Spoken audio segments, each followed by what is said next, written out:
Moi, je vais essayer de vous réveiller un petit peu. J'en vois qu'on a les paupières lourdes. Moi aussi, c'est pour ça. Donc, pour justement vous réveiller, on va partir en pleine nature. Donc, je vais vous parler de stabilisation de glissement de terrain. Et comme je viens de l'agence de Clermont-Ferrand, c'est vrai qu'en Auvergne, on est plutôt loin des villes. Donc, on est loin de ce qu'on a pu voir ce matin avec les réservoirs ou là avec les centrales nucléaires. Donc partons en pleine nature.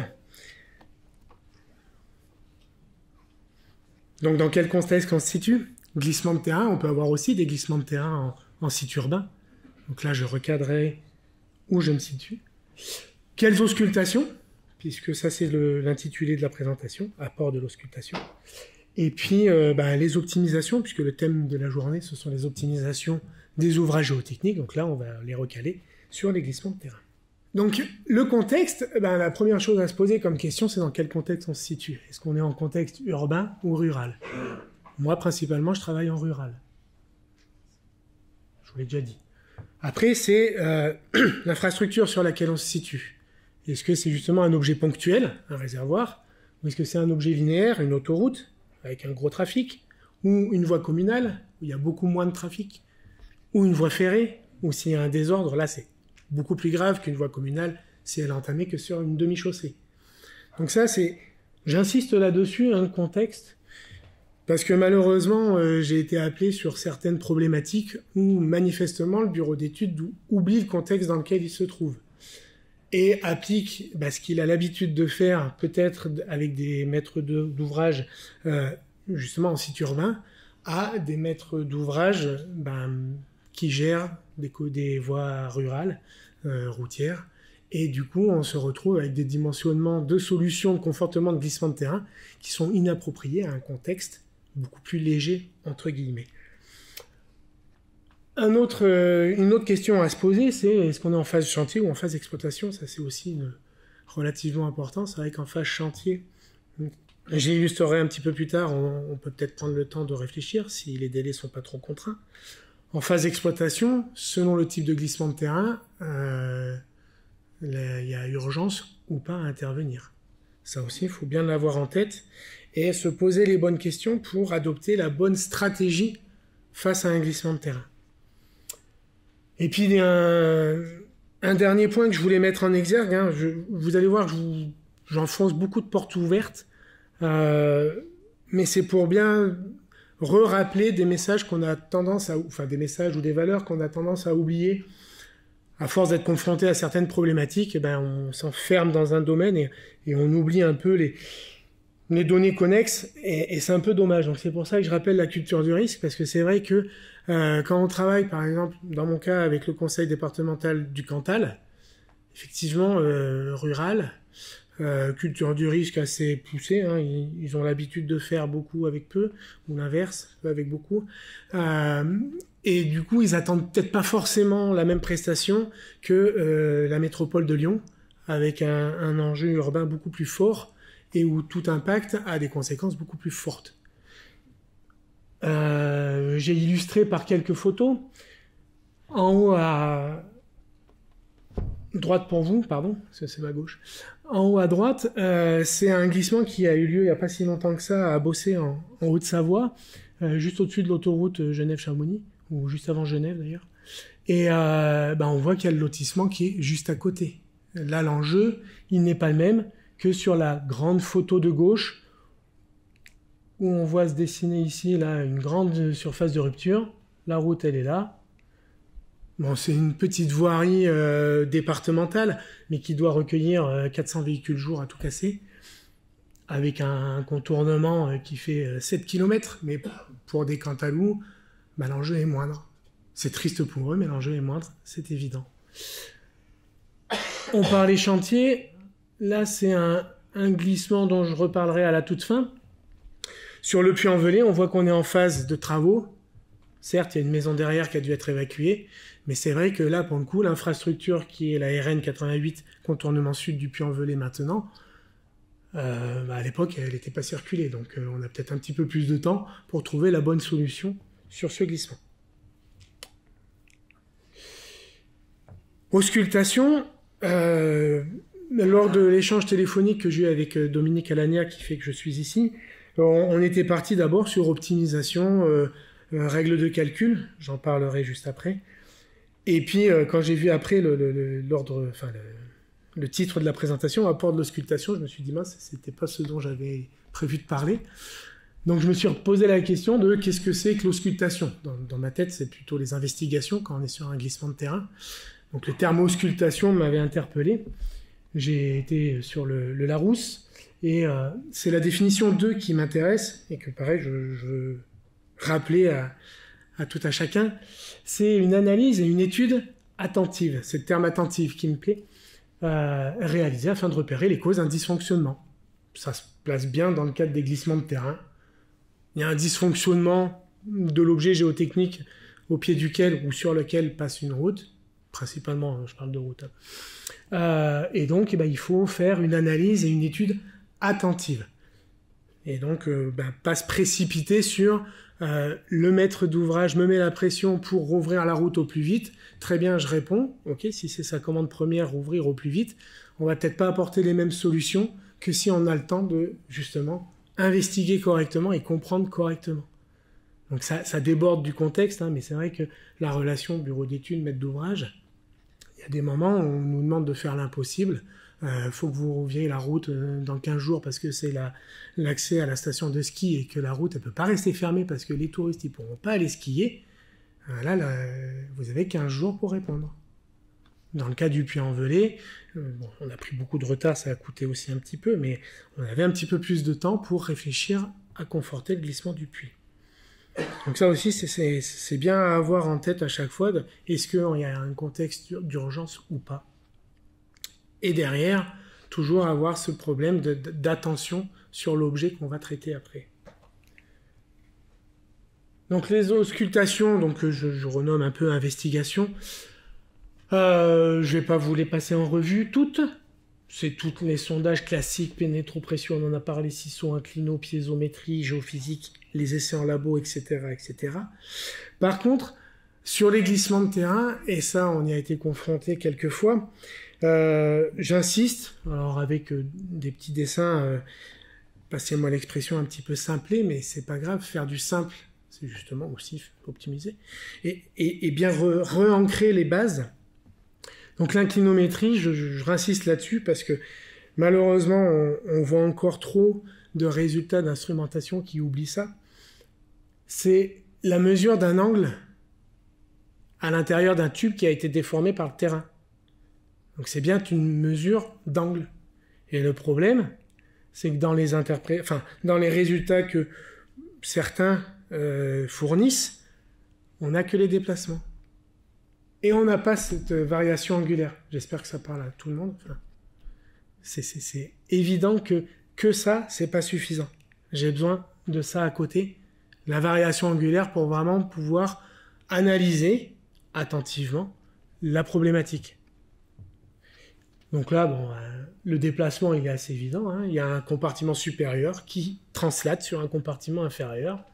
On a effectivement un angle de cisaillement très prononcé, très ponctuel. J'ai une surface de rupture avérée. Il n'y a pas de souci. Bon, elle est à 10 mètres de profondeur, presque. On verra comment on le gère plus tard. Par contre, j'ai un déplacement qui m'arrive comme ça. Là, je suis bien embêté. Parce que je vois un tube qui, a priori, bascule en tête plus qu'en pied. Il y a peut-être un léger ressaut à 2, 4, 6, 8, pareil, une dizaine de mètres de profondeur. Il se passe quelque chose, manifestement, mais je ne sais pas quoi. Et si on me donne ça, là, je commence à me dire, oh, le tube, il est quand même pas très très bien posé, manifestement, ou mal scellé. En tout cas, on n'a pas une partie fixe en pied digne de ce nom. Je peux le critiquer largement, c'est nous qui l'avons posé à Clermont-Ferrand, donc je peux y aller franco. Je n'ai pas d'état d'âme. Il y a des fois, on fait aussi des bêtises. Faut aussi en avoir conscience. Donc en tout cas, l'ancrage n'est pas génial. Et puis par contre, plus intéressant, au-dessus des 3-4 derniers mètres mal ancrés, on voit que le tube, il flambe, il louvoie, quoi. Donc on n'a pas de glissement. Un basculement, c'est peu probable. Et après, en creusant un petit peu, je vous dis fluage sur l'autoroute à 75. Là aussi, c'est comme on est attentif, il y a des fissures sur la chaussée. On creuse un peu, on sait que les remblais, ils ont été construits avec des matériaux marneux sensibles aux variations de teneur en eau, sensibles au fluage. On a des cas un peu partout, le long de la 75 au sud de Clermont. Le rapprochement est vite fait. Mais sans avoir cette mesure angulaire, ben derrière, si je reviens en arrière, pour le coup, ça me sert à rien.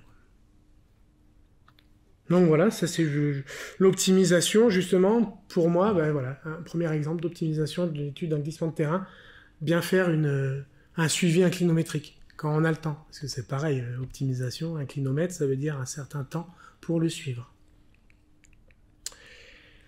La piézométrie, juste aussi un petit point, parce que ça, il y a eu aussi ce cas-là à traiter il n'y a pas si longtemps que ça. Problème d'eau dans un glissement de terrain, on met un tube piézo, on vient mesurer un niveau d'eau. Très bien, mais ce niveau d'eau, il représente quoi? Est-ce qu'on sait le placer sur la figure AN 4.1 de la 1997-2 NA? Moi, niveau d'eau comme ça, là, juste une mesure ponctuelle, je ne sais pas la mettre sur ce graphe-là. Sur ce qui m'a amené à parler de ça, l'expert auprès des tribunaux, il voulait faire de la géophysique. Très bien aussi de la géophysique pour avoir un niveau d'eau, c'est aucun problème quand on a un niveau d'eau continu. Si on a un niveau d'eau discontinu, et en Auvergne, malheureusement, on a beaucoup de circulation d'eau disparate, si je fais ma géophysique alors que je sors d'un mois de sécheresse, ce qui est le cas, ben, je risque de rien avoir. Donc j'aurais fait de la géophysique, c'est très bien, j'aurai un résultat en disant il n'y a pas d'eau. Et je fais une réelle analyse attentive des causes de dysfonctionnement. Je pense pas. Donc voilà, thème auscultation et optimisation m'a amené à dire, bah oui, j'enfonce des portes ouvertes, mais une bonne investigation, une bonne auscultation, c'est aussi ce qui va te permettre de bien caractériser le glissement de terrain et de répondre correctement à la problématique. Et malheureusement, on voit souvent quand même des choses, passez-moi l'expression, vendues, qui amènent à rien, quoi. Donc c'est un peu dommage, il faut peut-être mieux avoir un bon dialogue avec le maître d'ouvrage pour dire prenons le temps, observons peut-être différemment. Un inclino, oui, on peut le laisser des années et revenir bien plus tard, que de vouloir faire tout de suite une campagne d'investigation, mais dont la moitié des résultats seraient ininterprétables. Donc pour quelle optimisation? J'en ai déjà donné quelques pistes. La première que je voulais mettre en exergue, c'était la maîtrise du délai d'intervention. Ça marche quand il n'y a pas une urgence monstrueuse. Quand la marche sur la voirie, elle fait 1,50 m, c'est fini, là, il faut intervenir vite. Quand on a une fissure qui apparaît, là, on a peut-être le temps de réfléchir un petit peu, d'instrumenter justement avec de l'inclinométrie. Et si cette fissure, elle évolue lentement, et qu'on peut la suivre à long terme, ben justement, on a peut-être un besoin d'intervention, mais à moyen terme. Et à ce moment-là, on rentre dans une gestion du glissement. Certes, il ne faut pas qu'il y ait... Mais ça sera la diapo d'après, il ne faut pas que je dise. Donc on peut rentrer dans une campagne de gestion du glissement où on va le suivre, on va suivre sa déformation, et on va peut-être mettre en place non pas une mesure de confortement, mais on va mettre juste des réparations, un peu des patchs, mais bon, ça peut marcher.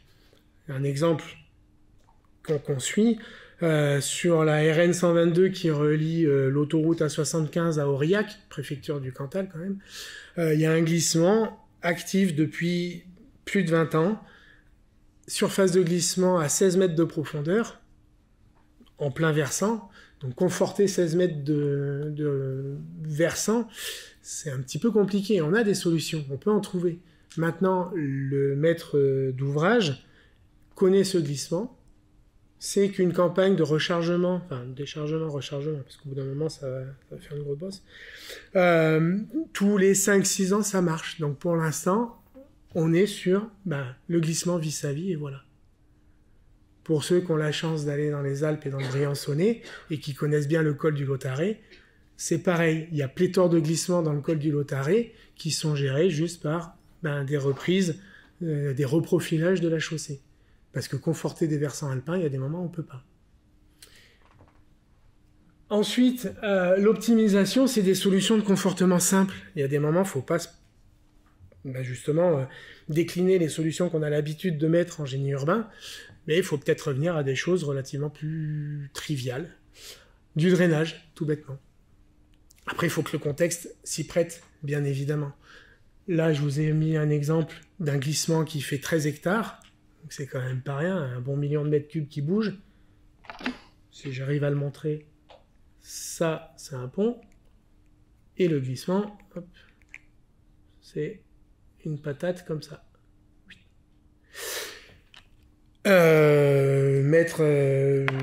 Conforter ces 13 hectares, ça paraît assez compliqué. Et par contre, quand on fait un terrain, justement, de manière attentive, et qu'on remonte jusqu'en haut, qu'on refait un peu de géologie, qu'on voit le contexte géologique, un plateau basaltique qui repose sur des formations fluvio-glaciaires qui reposent sur des gneiss, et ces fluvio-glaciaires qui sont relativement médiocres, une grosse alimentation donc depuis le bassin basaltique, plateau basaltique tout en haut, donc des venues d'eau. A priori, ça, c'est le contexte géologique et hydrogéologique qui le donne. Et puis quand on fait le terrain du glissement, on voit 1, 2, 3, 4 grosses arrivées d'eau, toutes qui convergent dans le glissement. Donc première idée, déjà, drainons cette eau. Empêchons cette eau de rentrer dans ce glissement. C'est le fossé qui a été ouvert un 1er mai, je m'en souviens bien aussi, parce que ça faisait 1 mois et demi que la route était en train de monter, elle se soulevait de quelques centimètres par jour. Au bout d'1 mois, elle était à 50 cm de haut, donc ça a commencé à devenir gênant.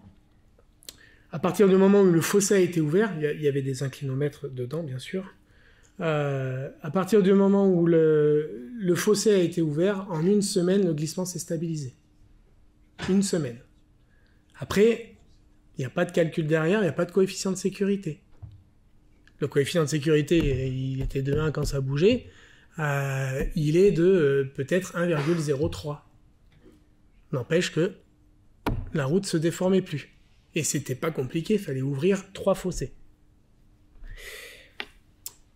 Des solutions de terrassement, après tout simplement, en Auvergne, on a la chance d'avoir pas mal de cailloux. C'est vrai qu'il y a d'autres régions, c'est plus compliqué. Mais mettre en place des enrochements ou refaire un remblai de manière correcte avec une assise stabilisée, c'est pas très compliqué. Il n'y a pas besoin de faire de mur de soutènement, il n'y a pas besoin de descendre des pieux à 10 mètres de profondeur pour stabiliser un ouvrage. Et le 3e point, ça c'était l'objet de la discussion avec Dominique Alagna, c'est pour ça que je ne pouvais pas le mettre, c'est que on voit trop souvent maintenant des stabilisations de glissement de terrain avérées. Attention, je parle de glissement de terrain avéré avec une surface de rupture identifiée. Qui sont calculées avec des règles de Recode 7. Sauf jusqu'à preuve du contraire, la nouvelle mouture va venir, Sébastien en parlera peut-être après. L'Eurocode 7 ne donne pas de règles de calcul pour les glissements de terrain. Il donne des règles de dimensionnement pour la stabilité générale dans le cadre d'une paroi clouée, par exemple, mais pas pour un glissement de terrain avéré. Et trop souvent, on voit des bureaux d'études calculés selon la 94-270. Un glissement de terrain. Mais non. 94-270, c'est les parois clouées et ouvrages en sol renforcé. C'est pas un glissement de terrain. Donc la solution, elle est simple, elle est écrite dans un guide qui date de 97, même peut-être avant, je sais plus. C'est le calcul à la rupture avec un coefficient global, et puis un calage à 1, avec une rupture simple, et on cherche un gain de 20 à 30% de ce coefficient de sécurité. Après, justement, la dernière diapo amènera le débat. Mais voilà, là, ça a marché pendant de nombreuses années avant le XXIe siècle. Ça marche encore. Il y a nombre de glissements qui sont stabilisés sur cette méthode-là en Auvergne et sur lesquels je circule tous les jours et qui n'ont pas rebougé. Bon, après, bien sûr, à méthode simple, il y a quelques écueils. Les délais d'intervention, justement, je parlais de ce glissement profond à 16 mètres de profondeur sous la RN 122. Son fonctionnement n'est pas forcément étudié de manière fine. Peut-être il y a une alimentation en eau importante derrière, et le jour où elle se met vraiment en charge, j'aurai peut-être la route qui va exploser. Mais ça veut dire que, et ça revient bien en tête des des maîtres d'ouvrage, c'est ce terme à la mode de résilience des infrastructures. Mais justement, plutôt que d'essayer de bloquer le glissement de terrain, on le laisse vivre. Par contre, on prépare le scénario, et quand la route explose, qu'est-ce qu'on fait? Pour l'instant, il n'est pas prêt sur la 122. Il faudra peut-être y réfléchir. Mais c'est ça, pour moi, une optimisation de gestion de glissement de terrain, c'est pas forcément tout de suite... Pardon, je me suis reculé. C'est pas forcément tout de suite venir conforter ce glissement de terrain. Ça peut être juste dire, si ce glissement de terrain arrive de manière à causer la ruine de l'infra, qu'est-ce qui se passe? Alors effectivement, sur une infrastructure ferroviaire, on ne va pas attendre que la voie ferrée se déforme. Sur une autoroute, c'est peut-être un petit peu plus compliqué aussi de dire, si c'est la 7, ouais, bon, on verra bien quand l'autoroute va se déformer. Par contre, sur une route départementale, si c'est qu'une demi-chaussée qui est concernée, on peut peut-être se dire, bah, si la demi-chaussée disparaît, il nous reste quand même une demi-chaussée pour mettre un alternat, et auquel cas, on peut envisager déjà les travaux qu'on pourra faire, mais sans forcément les mettre en œuvre. Et puis après, sur les solutions de confortement, je mets épisode exceptionnel, c'est sur le drainage par exemple. Bah, c'est vrai que le drainage, ça marche quand on a une alimentation continue. Ça rejoint la réactivation brutale. Hein. Si on a vraiment un épisode pluvieux exceptionnel, on peut avoir une activation du glissement. Là, le glissement du pont du Goul, il n'est plus suivi pour le moment et peut-être qu'il se réactive à l'occasion des fontes des neiges suite à de fortes pluies. C'est fort probable. Et puis il y a les problématiques d'exécution derrière, parce qu'à Solutions Saintes en terrassement, c'est vrai que il y a peut-être un moindre suivi que des ouvrages très particuliers comme les barrettes ou autres, où là derrière l'enjeu est un peu plus fort. Donc à partir du moment où on parle que de cailloux et que ce sont que des entreprises de terrassement, j'ai rien contre les entreprises de terrassement, mais c'est vrai que des fois elles sont laissées elles sont laissées toutes seules, et il peut y avoir quelques petits soucis, hein, comme là où l'enrochement, c'était peut-être... Hop, il veut plus marcher, lui. C'était peut-être une très bonne idée, mais on voit qu'il n'a pas été mis suffisamment loin. Bon, c'est pas grave. Ça va que c'était une grange inoccupée et que du coup, il n'y a pas eu de sinistre sur la maison, mais c'est vrai que c'est dommage de voir son bâtiment coupé en deux par un petit glissement. En haut à droite, c'était une tranchée drainante toute simple à descendre à 5 mètres de profondeur pour, justement, une fois qu'on avait stabilisé tout ce déblai qui était relativement évolutif, on avait préconisé de mettre une tranchée drainante à 4-5 mètres de profondeur qui n'a pas été réalisée. Ça ne marche toujours pas. Vous voyez souligné par la glace, là, le niveau d'eau qui est apparu. Forcément, le glissement s'est mis en place derrière. Et le puits envelé, je le remontre là, parce que justement, calcul simple, la rupture était connue, on l'a identifiée, hein, il y a eu des inclinaux, on sait à quelle profondeur elle est.